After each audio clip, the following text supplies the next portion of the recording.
Hello everyone, welcome back to Bioverse life sciences. आज का जो हमारा टॉपिक है बच्चों, यहाँ पर हम पढ़ने वाले हैं स्पीसीज के बीच में होने वाले तरह तरह के इंटरेक्शंस के बारे में। हमने लोड का वोल्टेरा मॉडल पढ़ा हुआ है। लोड का वोल्टेरा मॉडल में हमने डिस्कस किया था कि किस तरीके से कंपटीशन होता है स्पीसीज के बीच में और वो क्या क्या इफेक्ट डालता है। बेसिकली हमने इंटर स्पेसिफिक कंपटीशन के बारे में ज्यादा डिटेल में पढ़ा था, जिसको एक्सप्लेन किया जाता है लोड का वोल्टेरा मॉडल के अलावा। इसके अलावा प्रेडेशन के कॉन्सेप्ट को भी एक्सप्लेन किया जाता है। तो आज हम जो क्लास करने वाले हैं इसमें स्पीसीज के जितने भी इंट्रैक्शंस है, बेसिकली जो यूपीपीएससी असिस्टेंट प्रोफेसर एग्जाम के लिए इंपॉर्टेंट है, वो सारे के सारे ही इंट्रैक्शंस हम यहाँ पर डिस्कस करने वाले हैं। तो बच्चों, चैनल को सब्सक्राइब करना बिल्कुल भी ना भूलें। चैनल को सब्सक्राइब जरूर करें ताकि आपको ये 3 महीने का जो असिस्टेंट प्रोफेसर का फ्री ऑफ कॉस्ट आपको कोर्स मिल रहा है, ये आप कर पाए। इस क्रैश कोर्स में हम सारी ही चीजें कवर करने वाले हैं जो भी आने वाला है। तो अगेन वेलकम एवरीवन। चलिए स्टार्ट करते हैं हमारा आज का टॉपिक। ऑलराइट बच्चों, तो बेसिकली होता क्या है, जब हम ये टॉपिक कर रहे होते हैं तो यहाँ पर कंपटीशन बहुत इंपॉर्टेंट रोल प्ले करता है, क्योंकि जो एडवांस इकोलॉजिकल कॉन्सेप्ट हैं स्पीसीज इंटरेक्शन के, तो उसके लिए हमें बेसिक जो एनालिटिकल डेप्थ है वो बहुत ज़रूरी है। और बेसिकली यहाँ पर कंपटीशन का बहुत ज़्यादा डिटेल रहता है। तो कंपटीशन से मैं स्टार्ट करूँगी। तो जो स्पीसीज के इंटरेक्शन है बच्चों, उसमें हम बात करेंगे सबसे पहले कंपटीशन की। ये बहुत इंपॉर्टेंट टाइप का इंटरेक्शन है और जो हमें सबसे ज्यादा मात्रा में देखने को मिलता है, क्योंकि भाई जरा से रिसोर्सेज अगर शेयर्ड हुए तो ये इंटरेक्शन हमें देखने को मिलेगा। कंपटीशन की अगर हम बात करें तो यहाँ पर बेसिकली होता क्या है, जो स्पीसीज हैं एक दूसरे को म्यूचुअली इनहिबिट कर रही होती हैं, तो इसको हम बोलते हैं म्यूचुअल इनहिबिशन। मतलब एक दूसरे को इनहिबिट करने में लगे हुए हैं भाई, दो या दो से ज्यादा स्पीसीज है, क्योंकि यहाँ पर कुछ कंडीशंस होती हैं। यहाँ पर आपको देखने को मिलेगा, यहाँ पर शेयर्ड लिमिटेड रिसोर्सेज होते हैं।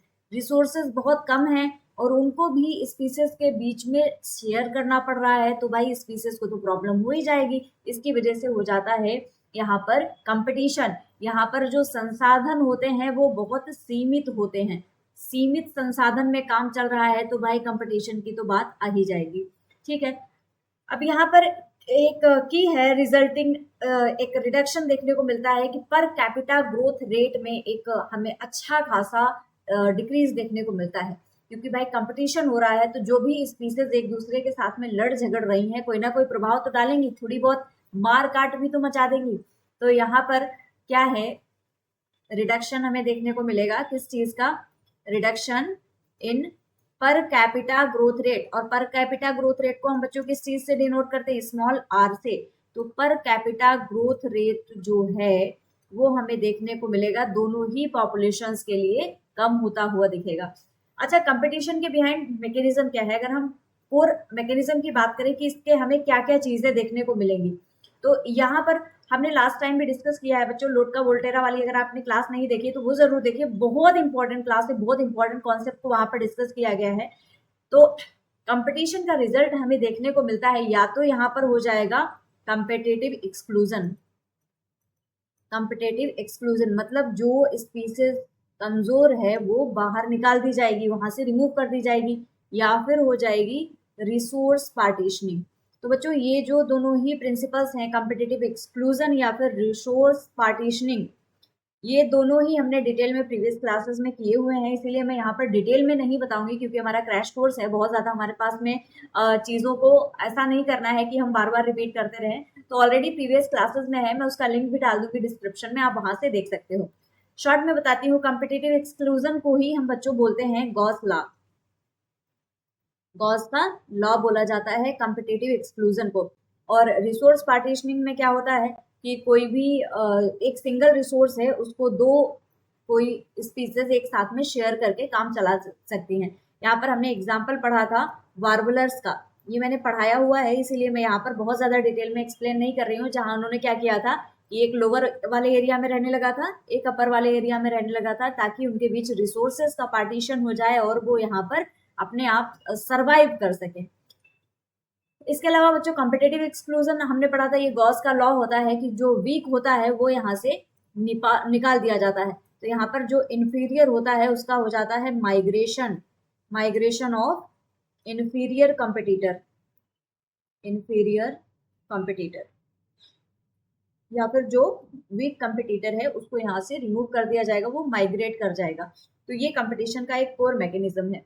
अच्छा, कंपटीशन के जो मॉडल्स होते हैं बच्चों, कंपटीशन का एक जो सबसे ज्यादा इंपॉर्टेंट मॉडल है वो है लोटका वोल्टेरा मॉडल। तो लोटका वोल्टेरा मॉडल हमने ऑलरेडी पढ़ा हुआ है ना। सो कंपटीशन के मॉडल्स, क्योंकि जब हम स्पीसीज का इंटरेक्शन पढ़ रहे हैं तो कंपटीशन को हमें डिटेल में लेके चलना ही होगा, क्योंकि बच्चों ये सबसे ज्यादा इंपॉर्टेंट हमारा इंटरेक्शन है। तो कंपटीशन के मॉडल्स कौन कौन थे?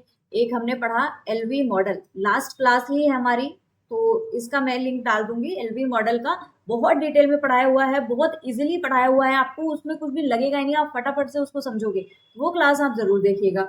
यहाँ पर कंपटीशन कोफिशिएंट्स को यूज किया जाता है, अल्फा और बीटा को यूज किया जाता है, ताकि ये क्वांटिफाई किया जा सके कि इनहिबिटरी इफेक्ट कितना होने वाला है।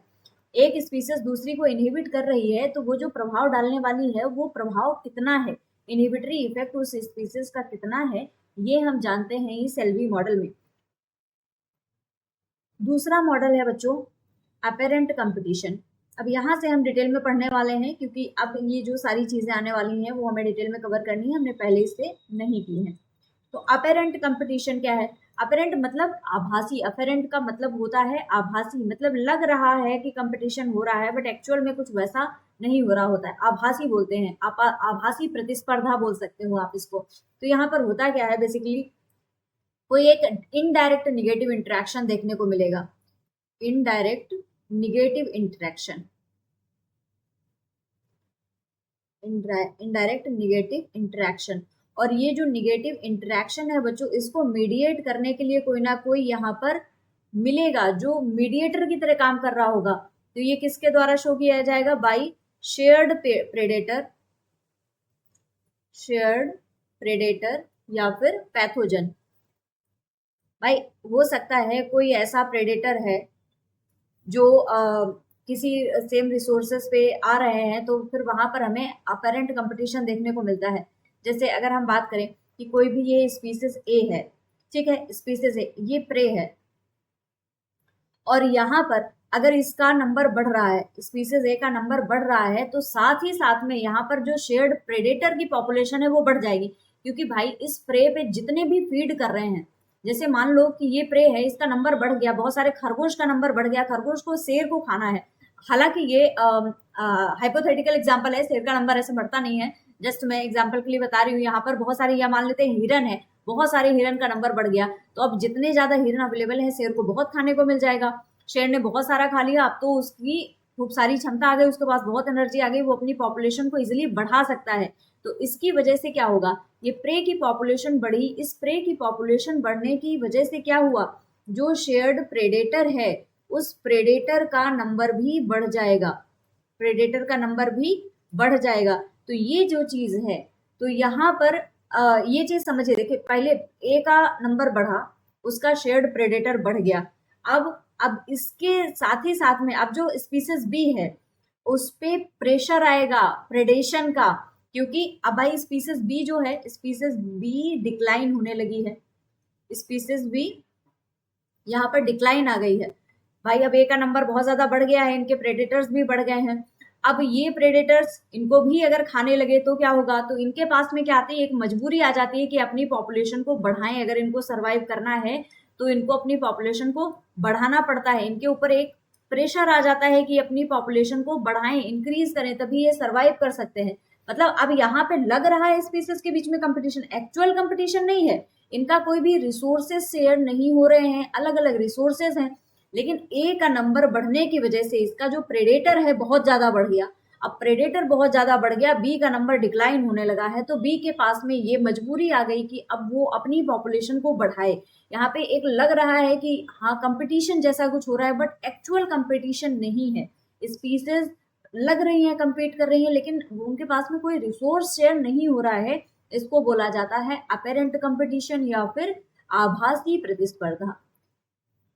ओके, अब प्रेडेशन के कंपटीशन के बाद में बच्चों अगर हम बात करें अगले टाइप के इंटरेक्शन की, तो अगले टाइप का जो स्पीसीज इंटरेक्शन है वो है predation and herbivory, predation and herbivory. Predation predation and herbivory में क्या होता है बच्चों, इंटरेक्शन किस प्रकार का होगा, ये प्लस माइनस टाइप का इंटरेक्शन होगा। एक का फायदा हो रहा है, एक का नुकसान। भाई कोई शिकारी आ रहा है, उसने शिकार किया तो जो शिकार था उसका तो माइनस हो गया ना, बेचारा मर गया, लेकिन इसका तो फायदा हुआ, इसको भोजन मिल गया। तो यहाँ पर प्लस माइनस टाइप का हमें कंपटीशन देखने को मिलता है। बच्चों ये इंटरेक्शन बेसिकली एक दिस इज हम बोल सकते हैं मेजर ड्राइवर है को इवोल्यूशनरी आर्म रेस का। This is major driver, major driver है किस चीज का, को इवोल्यूशनरी। क्या है को इवोल्यूशनरी आर्म रेसेस, अभी हम समझेंगे। को इवोल्यूशनरी आर्म्स रेसेस मतलब है यहाँ पर कि अगर प्रेडेटर जो है वो अगर इवॉल्व हो रहा है तो प्रे को भी उसी तरीके से खुद को चेंज करना पड़ेगा। नहीं तो अगर उसने चेंज नहीं किया तो उसको तो प्रेडेटर जो है वो उस पर हावी होता रहेगा, उसको कभी भी खा पी जाएगा। तो यहाँ पर इनके पास में प्रॉब्लम आती है कि को इवोल्यूशन करे, मतलब साथ साथ में इनको इवॉल्व होना होगा। अगर प्रेडेटर इवॉल्व हो रहा है तो प्रे को भी इवॉल्व होना पड़ेगा। इसके बच्चों बहुत से मॉडल हैं। देखिए पहला मॉडल हम अगर इसका पढ़ें तो वो है प्रेडेशन डायनेमिक्स का। प्रेडेशन डायनेमिक्स तो पहले, क्योंकि यहाँ पर हमें प्रेडेशन और हर्बीवोरी दो के बारे में पढ़ना है, तो पहले हम प्रेडेशन डायनेमिक्स के बारे में जान लेते हैं। क्या है प्रेडेशन डायनेमिक्स। देखिए बच्चों इसमें सबसे पहला मॉडल हमें देखने को मिलता है लोटका वोल्टेरा। जो लोटका वोल्टेरा का मॉडल था उसने कंपटीशन का प्रे प्रेडेटर रिलेशनशिप भी डिफाइन किया है। तो लोटका वोल्टेरा का यहाँ पर हम कौन सा साइकिल पढ़ेंगे, prey predation cycle. Prey predator cycle हमें यहाँ पर देखना रहता है लोटका वोल्टेरा का। ओके, अब क्या है लोटका वोल्टेरा का प्रे प्रेडेटर साइकिल। देखिए यहाँ के अगर हम कॉन्सेप्ट की बात करें तो ये प्रेडिक्ट करता है कि पॉपुलेशन के जो ऑसिलेशंस हो रहे हों वो एक रिपीटिंग पैटर्न में हो रहे होंगे। जैसे प्रेडेटर की साइकिल अगर पीछे चलती है तो प्रे की साइकिल जो है वो भी धीरे धीरे पीछे जाएगी। भाई अगर यहाँ पर कुछ इस तरीके से पॉपुलेशन प्रे की बहुत ज्यादा आगे हो गई है तो अब जो प्रेडेशन है वो भी कुछ इस तरीके से आगे जाना पड़ेगा। मतलब यहाँ पर एक दूसरे को यहाँ फॉलो करना पड़ेगा। प्रे प्रेडेटर साइकिल्स जो है यहाँ पर एलवी मॉडल क्या करता है, ये पॉपुलेशन के ऑसिलेशन को प्रेडिक्ट करता है। Predicts population oscillations. ओके, और रिपीटिंग पैटर्न में ऑसिलेशंस को प्रिडिक्ट करता है। तो कुछ हमें इस तरीके से यहाँ पर ग्राफ देखने को मिलेगा प्रे प्रेडेटर का कि कैसे एक दूसरे के साथ में वो इवॉल्व हो रहे हैं। बेसिकली यहाँ पर जो प्रेडेटर साइकिल है वो पीछे देखने को मिलता है, प्रे साइकिल आगे देखने को मिलता है। क्योंकि भाई फूड सप्लाई जब इंक्रीज होगी तभी तो जाके ये प्रे इंक्रीज, प्रेडेटर बढ़ेगा। जब प्रे का नंबर, प्रे क्या है, शिकार, शिकार अगर शिकार ज्यादा नहीं होगा तो शिकारी खाएगा क्या, है ना।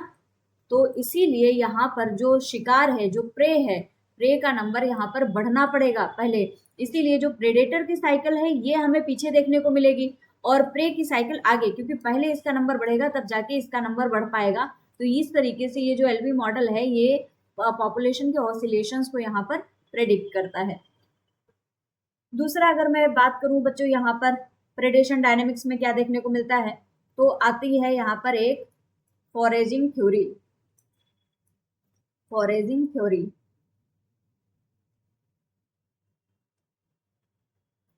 देखिए यहाँ पर क्या होता है, यहाँ अगर इस थ्योरी का हम कॉन्सेप्ट जाने बच्चों तो यहाँ पर ये थ्योरी ये प्रेडिक्ट करती है कि जो प्रेडेटर है वो फॉरेजिंग स्ट्रैटेजीज को चूज करे। मतलब ऐसी स्ट्रैटेजीज को चूज करे जो उसका नेट एनर्जी गेन को बढ़ाने में मदद करे। मतलब जितना टाइम उसने स्पेंड किया, जैसे 1 घंटा उसने लगाया किसी भी शिकार को करने में, इसका शिकार है इसके लिए इसने 1 घंटा बिताया, तो अब इसमें जितनी एनर्जी लगी है और अब इससे जो इसको एनर्जी मिलने वाली है तो टोटल जो नेट गेन होगा एनर्जी का वो उसको फायदा होना चाहिए। मैक्सिमम यहाँ पर एनर्जी उसको मिलनी चाहिए। ऐसा नहीं हो कि उसने 1 घंटे में शिकार किया और शिकार करने में उसने 1000 किलो जूल एनर्जी लगा दी, 100 किलो जूल एनर्जी लगा दी, और जब इसने शिकार किया तो इसको 10 किलो जूल मिल रहा है। भाई इसकी खुद की एनर्जी नहीं निकल रही है, उसको गेन कहाँ से होगा। तो ये जो शिकार है वो शिकार भी कुछ इस तरीके से किया जाना चाहिए, इस तरीके से होना चाहिए कि जो भी प्रेडेटर है, जो शिकारी है, उसका जो मैक्सिमम एनर्जी गेन है वो मैक्सिमम होना चाहिए। तो ये क्या प्रेडिक्ट करता है, दिस प्रेडिक्ट, प्रेडेटर जो है, प्रेडेटर को क्या करना चाहिए, ये चूज करेगा फोरेजिंग स्ट्रैटेजीज, फोरेजिंग स्ट्रैटेजीज। और ये स्ट्रैटेजीज क्या करेंगी, इसकी मदद करेंगी एनर्जी गेन को बनाए रखने के। ये स्ट्रैटेजीज क्या होती है, मैक्सिमाइज, क्या मैक्सिमाइज करेगा, नेट एनर्जी गेन। और किसके रिस्पेक्ट में, नेट एनर्जी गेन बच्चों किसके रिस्पेक्ट में देख रहे हैं, per unit of time spent, per unit time spent on hunting, hunting पे जितना टाइम स्पेंड किया है उसके रिस्पेक्ट में यहाँ पर जब हम देखेंगे तो जो एनर्जी गेन है वो मैक्सिमम होना चाहिए प्रेडेशन में। इसको हम बोलते हैं फोरेजिंग थ्योरी। ओके, नेक्स्ट अगर हम बात करें बच्चों, इसका एक यहाँ पर और हमें प्रेडेशन में सिस्टम देखने को मिलता है, बहुत अच्छा सिस्टम है, जिसको कि हम बोलते हैं मिमिक्री। तो मिमिक्री भी हमें देखने को मिलती है। मिमिक्री में क्या होगा बच्चों, देखो मिमिक्री जो होता है इसमें नकल करते हैं। मिमिक्री का मतलब होता है कि किसी की नकल करना, एक नकल वाला तंत्र है यहाँ पर। इन लोगों के पास बहुत ज्यादा दिमाग होता है। तो मिमिक्री बच्चों यहाँ पर हमें दो तरीके के देखने को मिलती है। एक होती है बेट्सन, बेट्सन मिमिक्री, और जो दूसरी होती है उसको बोला जाता है मुल्लेरियन मिमिक्री, मुल्लेरियन मिमिक्री। अब दोनों में फर्क क्या है, मिमिक्री तो मिमिक्री है, किसी की नकल कर रहे हैं, इसके भी तरीके होते हैं।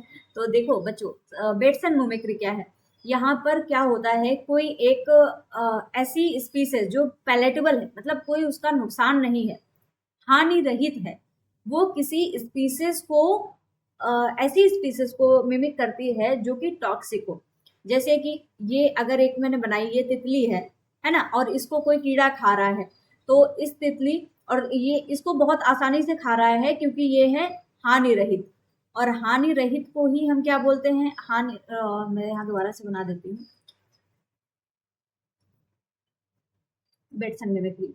जैसे कि ये दो बटरफ्लाई हैं, ऐसी तो नहीं होती बच्चों, काम चला लेना बटरफ्लाई से, ठीक है। ये जो दो मैंने बनाई हैं, इनका मैं अलग अलग कलर भी बना देती हूँ। एक बना देती हूँ ब्लू कलर से और एक वाइट ही रहने देती हूँ। एक है ये वाइट।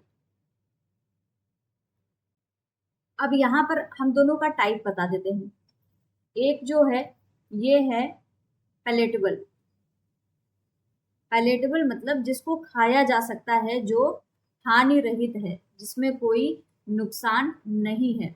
और दूसरी है अनपैलेटेबल, अनपैलेटेबल जिसमें कि हानि हो सकती है, ठीक है।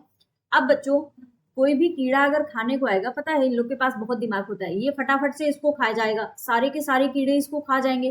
अब इसका नंबर बढ़ता जाएगा क्योंकि भाई इसको खाएंगे, ये टॉक्सिक है, ये कैसी है, ये टॉक्सिक, हानि हो रही है, मतलब ये टॉक्सिक नेचर कंटेन करती है। अब उनको पता है कि ये टॉक्सिक है, तो वो क्या करेंगे, इसको नहीं खाएंगे और इस वाली को खाते रहेंगे। अब जब पैलेटेबल वाली को खा जाएंगे, इसका तो बेचारी का नंबर कम हो जाएगा। तो ये क्या करती है, ये अपने आप को कन्वर्ट कर लेती है, ये कन्वर्ट कर लेगी खुद को, ऐसे जो हानि वाला है उसके अकॉर्डिंग ये खुद को बना लेगी, अपने आप को पिंक में कन्वर्ट कर लेगी। अब क्या एक्चुअल में इसके पास में कोई ऐसा फीचर आ गया, टॉक्सिन आ गया, टॉक्सिन नहीं आ गया, लेकिन अब इसने क्या किया, ये चीटिंग कर रही है, नकल कर रही है, ये अब क्या कर रही है, नकल कर रही है, मतलब ये धोखेबाजी कर रही है। और अब धोखेबाजी कर रही है तो क्या है, अब ये इसके जैसे दिख रही है, तो अब ये जो कीड़ा आ रहा था इसको खाने, वो यहाँ पर आएगा। अब उसको तो लगेगा भाई ये तो हार्मफुल हो गई है, ये तो टॉक्सिक है, वो उसको खाएगा नहीं। तो इसलिए ये खुद को बचाने के लिए नकल कर रही होती है। इस मिमिक्री को, इस प्रकार की मिमिक्री को बोला जाता है बेट्सन मिमिक्री। ओके, चलिए दूसरी मुलेरियन मिमिक्री की बात करें। यहाँ पर क्या होता है बच्चों, जो स्पीसीज हैं, वो दो, अगर स्पीसीज की बात करें तो दो, टू और मोर, दोनों ही अनपैलेटेबल होती हैं, मतलब किसी को खाया नहीं जा सकता। ये दोनों स्पीसीज क्या करती हैं, ये इवॉल्व होती हैं और एक दूसरे से मैच करने लगती हैं ताकि इनके पास में शेयर्ड वार्निंग सिग्नल मिले। ये बेनिफिट किसको मिलता है बेसिकली, ये दोनों ही मॉडल को मिलता है ताकि जो प्रेडेटर लर्निंग है उसको बढ़ाया जा सके। दो अनपेलेटेबल स्पीसीज हैं, ये क्या करेंगी, ये एक साथ में इवॉल्व करेंगी, evolve to resemble,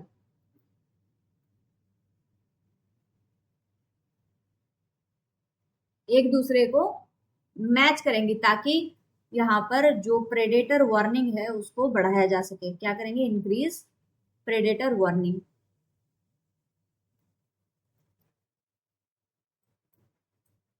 increase warning signal. अब ऐसा होगा कि जैसे दो अभी कोई एक स्पीसीज है ये हार्मफुल है, तो भाई इसको चलो ठीक है किसी ने आके खा भी लिया, लेकिन अब दो स्पीसीज है दोनों ही हार्मफुल थी, लेकिन दोनों ने इवॉल्व कर लिया इस तरीके से कि बहुत ज्यादा हार्मफुल लगने लगी, बहुत ज्यादा उनका नंबर बढ़ गया, तो कोई भी इनको इजिली खा नहीं पाएगा। इसलिए ये एक वार्निंग सिग्नल, एक बहुत ज्यादा वार्निंग, स्ट्रॉन्ग वार्निंग देने का काम करेंगे। इसको बोला जाता है मुलेरियन मिमिक्री। तो बेसिकली बेटसन मिमिक्री ऐसा है जो एक कोई हानि रहित है वो कन्वर्ट हो जाता है हानिकारक में, जबकि जो मुलेरियन मिमिक्री है यहाँ पर दोनों ही हानिकारक होते हैं और वो बेसिकली वार्निंग सिग्नल दे रहे होते हैं ताकि बहुत ज्यादा बढ़ाया जा सके। ओके, तो ये तो पहला हमने मॉडल बात किया प्रेडेशन डायनेमिक्स का, जिसमें कि हमने सिर्फ प्रेडेशन डायनेमिक्स के बारे में बात की। अब हम थोड़ा सा जान लेते हैं हर्बीवोरी के बारे में। तो बच्चों दूसरा मॉडल जो है, दूसरा है प्लांट डिफेंस। भाई जो पेड़ पौधे हैं बच्चों उनको भी तो खुद को बचाने की जरूरत होती है, क्योंकि उनके पास में बहुत सारे हर्बीवोरस आते हैं, हर्बीवोरस एनिमल्स जो होते हैं उनको खाते रहते हैं, तो वो खुद को कैसे बचाएंगे। तो उस केस के लिए इनके पास भी प्लांट्स जो होते हैं ये भी बहुत चालाक होते हैं, तो इनके पास में बहुत सारी डिफेंस मैकेनिज्म देखने को मिलती हैं, जिनमें से पहली मैं अगर बताऊं तो वो है इंड्यूस्ड डिफेंस। इंड्यूस्ड डिफेंस मतलब इसको हम हिंदी में बोल सकते हैं प्रेरित बचाव। तो यहाँ पर क्या हो रहा होगा, यहाँ पर बेसिकली जो डिफेंसिव केमिकल होते हैं, बहुत सारे केमिकल्स जिनको हम सेकेंडरी मेटाबोलाइट्स भी बोलते हैं, इनका कंसंट्रेशन बहुत ज़्यादा बढ़ा दिया जाता है। इंक्रीज्ड प्रोडक्शन हमें यहाँ पर देखने को मिलेगा। अब ये जो डिफेंसिव केमिकल्स हैं, जैसे कि केमिकल्स कौन कौन से हो सकते हैं, एल्केलॉइड हो सकते हैं, ये जो सेकेंडरी मेटाबोलाइट्स होते हैं, टैनिन्स हैं, टैनिन्स के अलावा जो फिनोलिक्स हैं, ये सारे के सारे जो होते हैं ये केमिकल्स हैं, सेकेंडरी मेटाबोलाइट्स हैं जो कि प्लांट्स में प्रोड्यूस किए जाते हैं बचाव की तरह।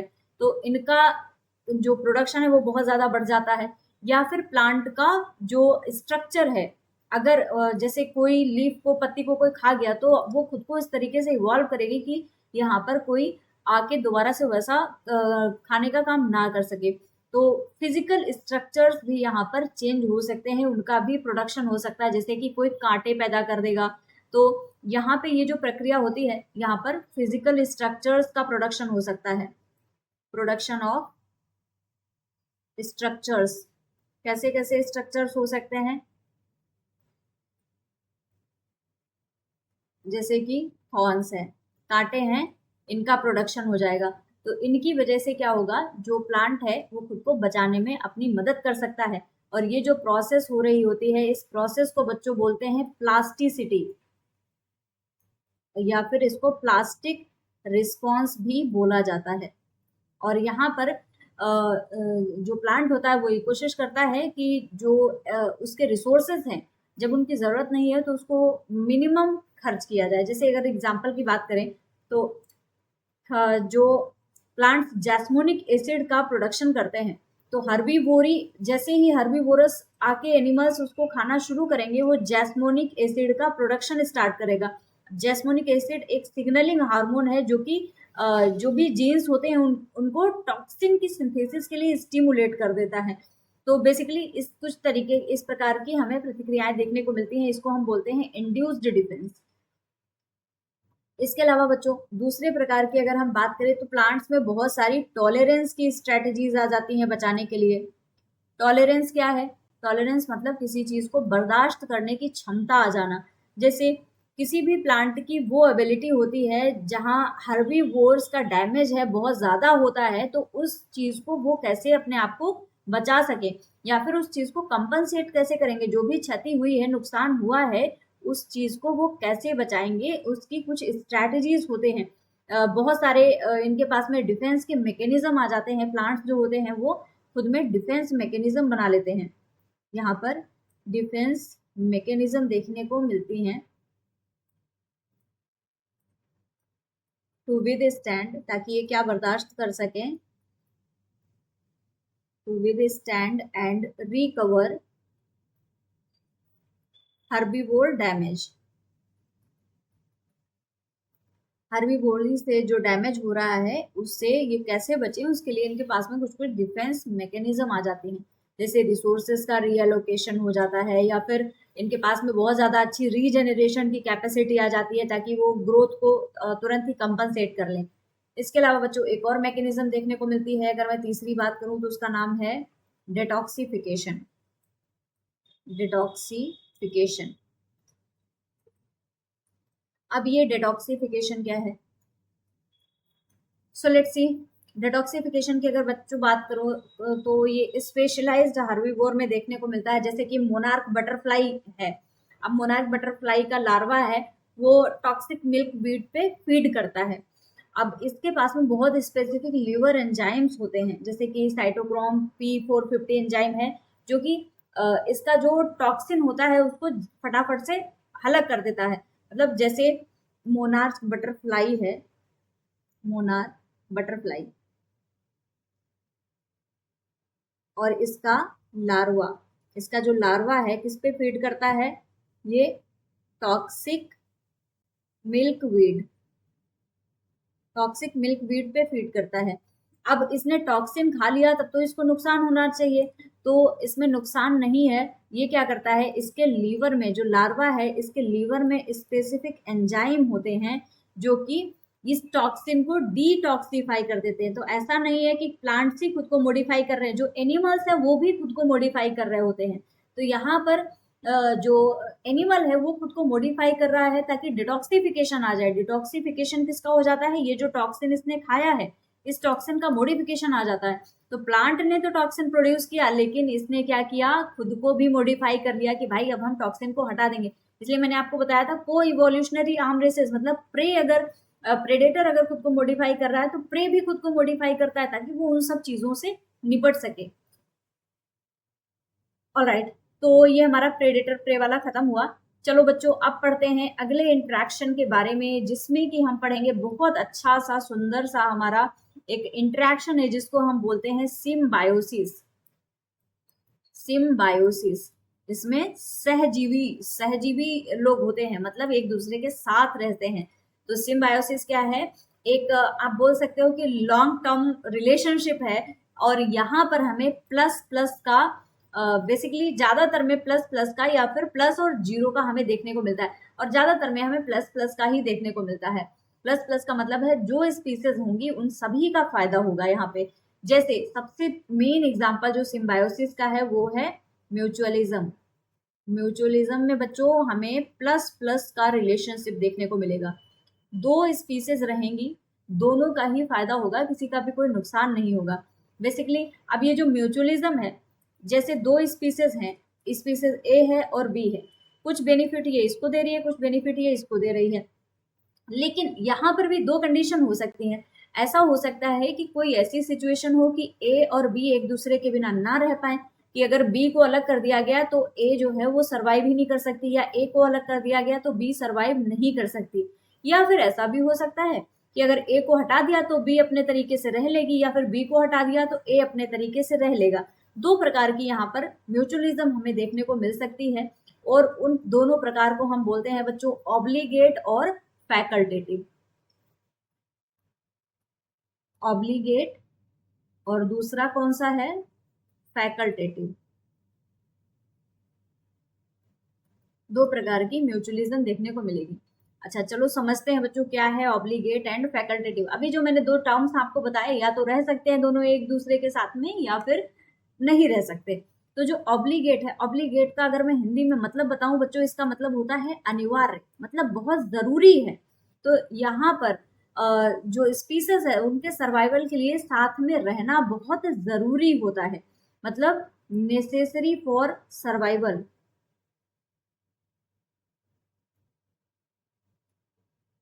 और क्या नेसेसरी है कि स्पीसीज लिव टुगेदर, जो स्पीसीज हैं वो एक साथ में रहें।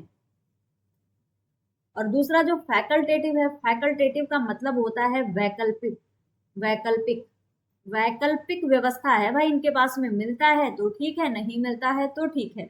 तो यहाँ पर जो पार्टनर हैं वो एक दूसरे से बेनिफिट तो ले रहे हैं, but they can survive independently. Partners can survive independently. ऐसा नहीं है कि अगर वो अकेले हो गए तो फिर वो रह ही नहीं पाएंगे इंडिपेंडेंटली। ओके, जैसे यहाँ पर मैं एग्जांपल की बात करूँ तो ऑब्लिगेट का है yucca plant and yucca moth.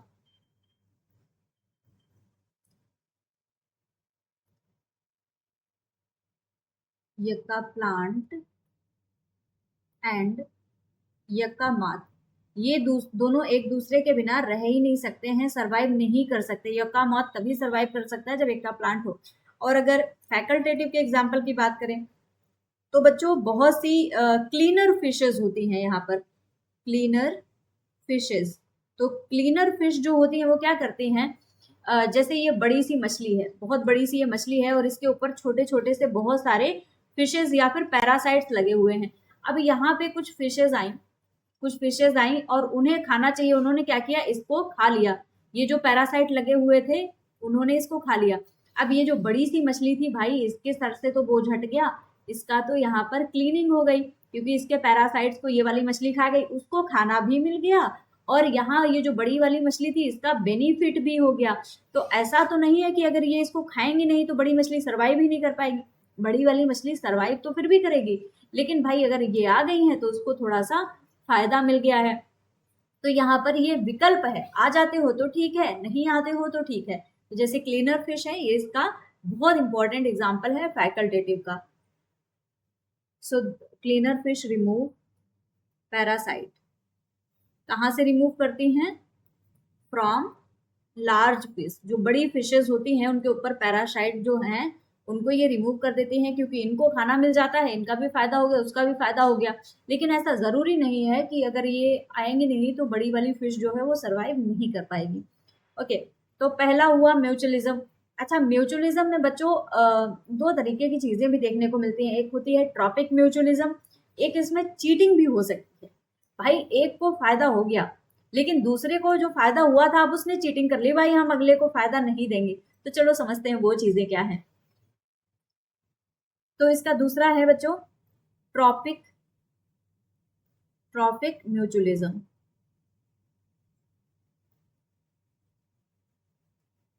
Tropic mutualism क्या है, चलिए समझते हैं। यहाँ पर होता क्या है बच्चों, आपने एक बहुत अच्छा एग्जाम्पल पढ़ा होगा, माइकोराइजा। माइकोराइजा, माइकोराइजा आपको पता है बच्चों क्या है, माइकोराइजा बेसिकली फंगस का और एक हायर प्लांट का एसोसिएशन है। अब यहाँ पर क्या होता है, जैसे कोई भी ये प्लांट है, प्लांट के ऊपर यहाँ पर बहुत सारी फंगस लग गई, ऐसी नहीं होती फंगस, मैं जस्ट समझने के लिए बना रही हूँ। अब ये जो फंगस है ये क्या करती है, ये प्लांट की ना सरफेस एरिया को बहुत ज्यादा बढ़ा देती है। अब जब सरफेस एरिया को बढ़ा दी तो यहाँ पर एब्जॉर्प्शन बहुत बेहतर हो जाएगा। अब एब्जॉर्प्शन होगा तो वाटर का एब्जॉर्प्शन हो रहा है, साथ में मिनरल्स आ रहे हैं। तो अब यहाँ पर जो प्लांट है, प्लांट को बहुत सारे वाटर मिनरल्स मिल रहे हैं। तो वहाँ जैसे ट्रॉपिकल कुछ ऐसे एरियाज होते हैं जहाँ पर प्लांट की जड़ इतनी सफिशिएंट नहीं होते हैं कि वो अपने आप से वाटर को इजिली एब्जॉर्ब कर सकें। तो ये जो फंगस होती है ये इसके लिए वाटर को एब्जॉर्ब कर देती है। अब जो फंगस है बच्चों, फंगस के पास में पता है क्लोरोफिल होता नहीं है, फंगस के पास क्लोरोफिल नहीं होता, वो अपना खाना नहीं बना सकता। तो अब जो प्लांट ने खाना बनाया वो मिल जाता है फंगस को। तो इस तरीके से ये म्यूचुअलिज्म यहाँ पर चल रहा होता है। सो मैं यहाँ पर ऐसे बनाती हूँ, ये क्या है, प्लांट है और यहाँ पर फंगस प्रेजेंट है, यहाँ पर ये फंजाई प्रेजेंट है, प्लांट और ये क्या है, फंजाई। ओके। प्लांट को फंजाई क्या करेगा, फंजाई वाटर साथ ही साथ में मिनरल ये एब्जॉर्ब करके देगा, और प्लांट क्या करेगा, प्लांट फंजाई को बना बनाया खाना दे देगा। तो ये इस प्रकार का यहाँ एसोसिएशन है माइकोराइजा किसके बीच में, हायर प्लांट एंड फंजाई, इनके बीच का एसोसिएशन है। इसको हम बोलते हैं ट्रॉफिक म्यूचुअलिज्म। ट्रॉफिक म्यूचुअलिज्म के अलावा बच्चों यहाँ पर हमें एक देखने को मिलता है, चीटिंग भी होती है म्यूचुअलिज्म में, चीटिंग इन म्यूचुअलिज्म। अच्छा, चीटिंग कैसे होगी भाई, किसी को फायदा मिल गया और उसने फिर रिटर्न नहीं किया। भाई यहाँ पे फेवर फेवर की बात चल रही है, दोनों को फायदा होना चाहिए, लेकिन कोई एक अगर फायदा उठा के अगर यहाँ कोई धोखा दे दे तो क्या होगा। जैसे कि यहाँ पर कोई एक स्पीसीज है, इसने क्या किया, यहाँ पर स्पीसीज ए ने स्पीसीज बी को बेनिफिट किया, यहाँ पर इसको फायदा दिया, लेकिन स्पीसीज बी ने क्या किया, स्पीसीज बी ने फायदा नहीं दिया, इसने मना कर दिया। अब क्या हुआ, क्या ये रह गया ऐसा कोई इनके बीच में एसोसिएशन म्यूचुअलिज्म, भाई ये म्यूचुअलिज्म तो नहीं रह गया, यहाँ तो धोखा हो गया, चीटिंग हो गया, ए ने फायदा दिया, बी ने फायदा वापस ही नहीं किया। जैसे यहाँ का एग्जाम्पल देखें तो यहाँ पर होता है नेक्टर रॉबिंग। नेक्टर रॉबिंग इसका बहुत अच्छा एग्जाम्पल है। यहाँ पर होता क्या है, कोई एक कीड़ा मकोड़ा है जैसे ये, ठीक है, उसने कोई फ्लावर पे जाके वो बैठ गया, किसी पौधे पे जाके बैठा और यहाँ से नेक्टर ले लिया, पराग जिसको बोलते हैं, पराग कण होते हैं ना, तो यहाँ इसने चूस चूस के फ्लावर से ले लिया। अच्छा, अब इसने ये आपको पता है जो इंसेक्ट्स होते हैं, इंसेक्ट का काम क्या होता है, पॉलिनेशन करते हैं, क्योंकि ये बहुत सारे पौधों पे जाके बैठते हैं और पॉलन को लेके आ जाते हैं और फ्लावर पे डाल देते हैं। अब इसने दूर दूर से ही नेक्टर को चूस लिया, इसने स्टेमन या पिस्टिल जो सेक्स ऑर्गन्स होते हैं फ्लावर के, इनको टच ही नहीं किया, तो इसको यहाँ से पॉलिनेशन, इसको पॉलन ग्रेन्स मिलने चाहिए तो वो मिले नहीं, लेकिन इसने इससे जूस ले लिया। भाई ये तो धोखा हो गया ना उसके साथ में। तो ये जो नेक्टर रॉबिंग है ये बहुत एक चीटिंग का बढ़िया एग्जाम्पल है, म्यूचुअलिज्म में चीटिंग किस तरीके से होती है। ऑलराइट बच्चों, तो म्यूचुअलिज्म के बारे में पढ़ लिया। अब चलिए पढ़ते हैं एक और कॉन्सेप्ट जिसके बाद जो सिम्बायोटिक एसोसिएशन है, सिम्बायोटिक एसोसिएशन का ही पार्ट है, सिम्बायोसिस में ही हम पढ़ते हैं, प्लस प्लस का रिलेशनशिप होता है जिसको हम बोलते हैं म्यूचुअलिज्म। अब एक दूसरा कॉन्सेप्ट आता है बच्चों जिसको हम बोलते हैं कॉमन सेलिज्म, बी है कॉमन सेलिज्म। अब ये भी एग्जाम्पल किसका है, ये भी सिम्बायोसिस में ही आता है, लेकिन यहाँ पे जो रिलेशनशिप है ये हमें देखने को मिलता है प्लस और जीरो का। एक का नुकसान हो रहा है, दूसरे का एक का फायदा हो रहा है, दूसरे का ना तो नुकसान है ना तो फायदा है। यहाँ पर भी बच्चों कॉमन सेलिज्म के दो पार्ट देखने को मिलते हैं, इंक्विलिनिज्म और दूसरा है फोर्से। तो इंक्विलिनिज्म में क्या होता है, ये ऑर्गेनिज्म होता है, ये कोई एक स्पीसीज है, स्पीसीज ए, ये स्पीसीज बी को यूज कर रही है एज अ हाउस, शेल्टर की तरह इसको यूज कर रही है। तो अब जो शेल्टर की तरह यूज कर रही है, इसका तो फायदा है, इसका बेनिफिट है, लेकिन इसका क्या है, इसका जीरो है, कोई भी नहीं है, इसका प्लस है, इसका जीरो है। इसका एग्जाम्पल अगर हम बात करें बच्चों तो इसके एग्जाम्पल हैं एपीफाइट्स। एपीफाइट्स, एपीफाइट्स कौन होते हैं बच्चों, जैसे कि ऑर्किड्स है, ऑर्किड्स एपीफाइट्स में आते हैं। तो अब ये किसी भी पेड़ के ऊपर, किसी भी पेड़ के ऊपर ये ग्रो कर रहे हैं, तो पेड़ का कुछ नहीं जा रहा है, लेकिन हाँ इनको एक स्थान मिल रहा है, हाउस मिल रहा है, रहने के लिए जगह मिल रही है। दूसरा है जो फोर्से, फोर्से में क्या होता है, एक ऑर्गेनिज्म किसी दूसरे ऑर्गेनिज्म को, स्पीसीज ए है ये स्पीसीज बी को एज अ ट्रांसपोर्टेशन यूज करती है, ट्रांसपोर्टेशन मतलब परिवहन का साधन बना लेती है एक दूसरी जगह पे जाने के लिए।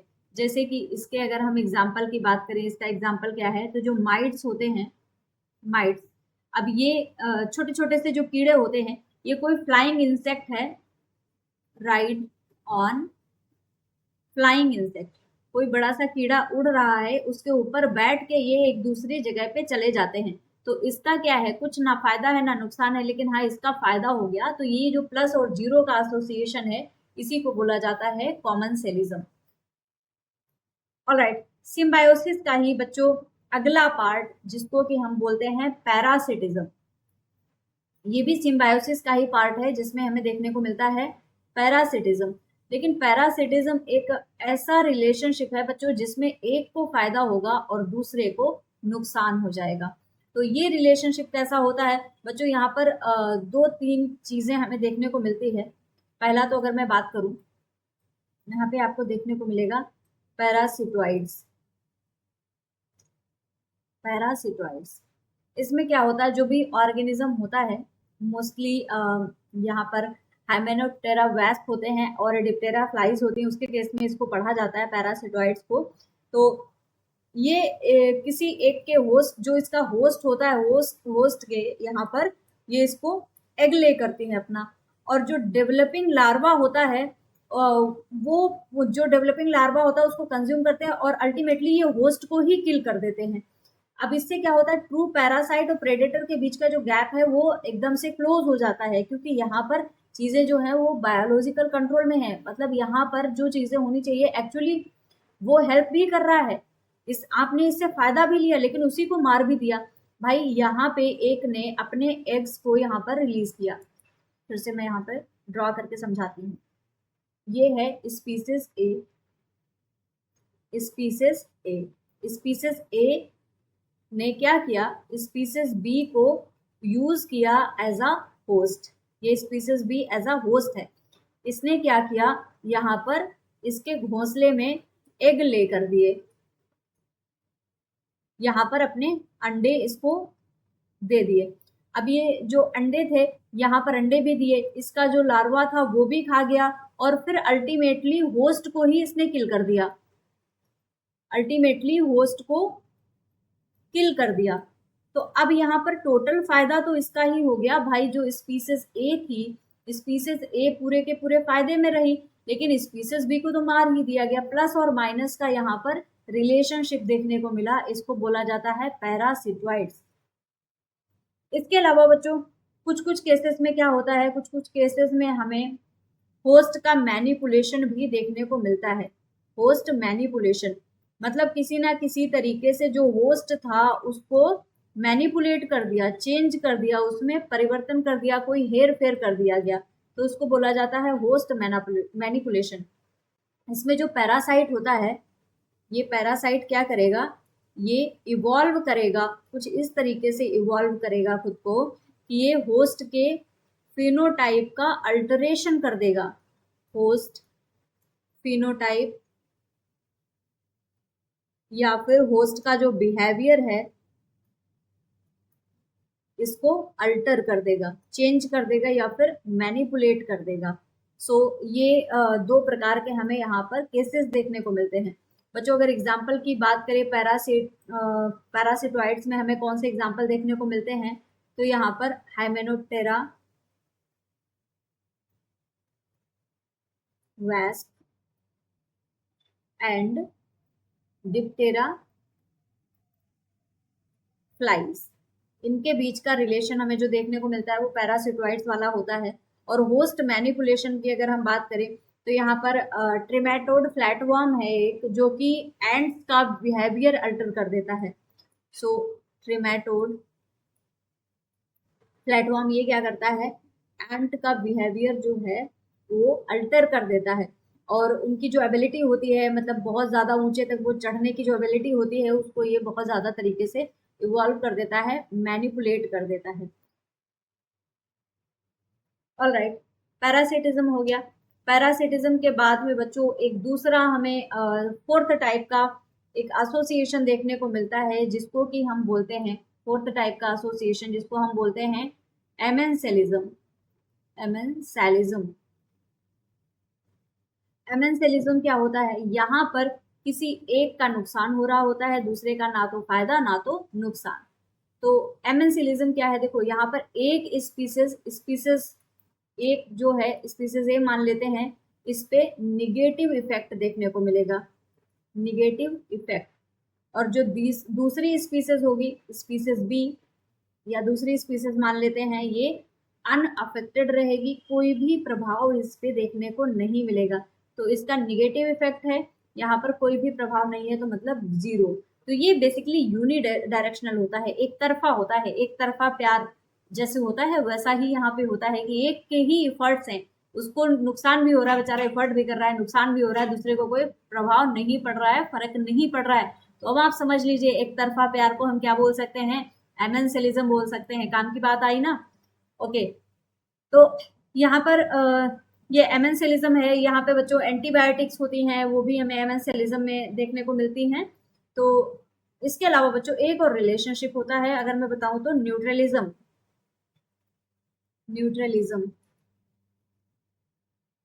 न्यूट्रलिज्म है मतलब जीरो जीरो, किसी का कोई लेना देना नहीं है, आए हो खाओ पियो रहो जाओ, क्या ही करना है, कुछ नहीं। यहाँ पे लेक ऑफ इंटरेक्शन देखने को मिलता है स्पीसीज के बीच में। लेक ऑफ इंटरेक्शन मतलब पॉपुलेशन जो है वो एक दूसरे के साथ में बहुत ज्यादा इंटरेक्ट ही नहीं कर रही हैं, इसीलिए दोनों पे कोई प्रभाव नहीं देखने को मिलता है।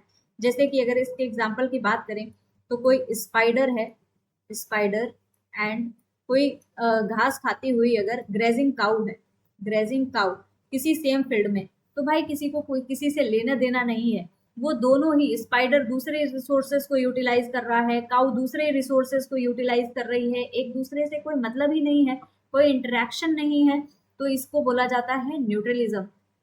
सो ऑलराइट बच्चों, this is all about the species interaction. जितने भी इंटरेक्शंस हैं इंपॉर्टेंट हैं यूपीपीएससी असिस्टेंट प्रोफेसर एग्जाम के लिए, वो सारे ही मैंने यहाँ पर कवर कर लिए हैं।